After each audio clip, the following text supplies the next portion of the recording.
अल्लाह ताला का कई मरतबा हमारे ऊपर ये अजाब की शक्ल में झंझोड़ा गया पैगाम नहीं था। कितनी याला बारी हुई। कटाई का मौसम, अभी भी बादल बने हुए हैं, कटाई का मौसम, किसान परेशान है।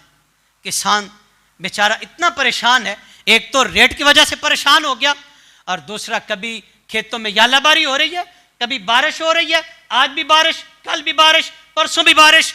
लेकिन मुझे बताओ यार, हमने इस बारिश से सीखा क्या? इस यालाबारी ने हमें मस्जिद की तरफ लाया, हमें खींचकर मस्जिद का रास्ता दिखाया। बस 2 घड़ियां आसा क्या, अल्लाह सोने मेहरबानी कर दे।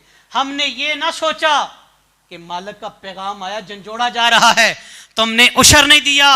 ये अल्लाह की तरफ।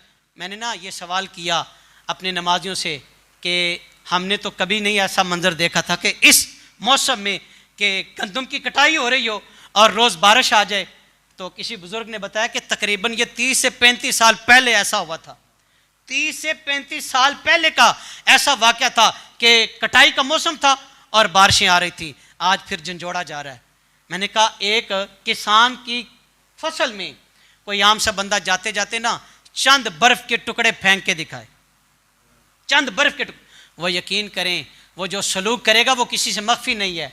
तो अल्लाह ताला ने कितनी बर्फ फेंकी, कोई है किसी का जोर रब ताला के साथ? बोले भाई। तो फिर उसने तो झंझोड़ा तुम्हें, उसने तो तुम्हें पैगाम दिया, मेरे बंदे तू गाफल है, मेरे बंदे कभी तूने उशर नहीं दिया, कभी तूने मेरी चौखट पे सजदा नहीं किया।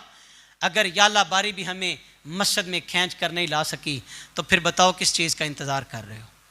ये मौसम का तगय्युर और तबद्दुल और किसान खेतों में परेशान, अगर ये अब भी हमें खींच कर सजदों की तरफ नहीं ला सके तो फिर किस चीज़ का तुम्हें इंतज़ार है? यार दुख में सुख में सजदा कभी भी ना छोड़ना।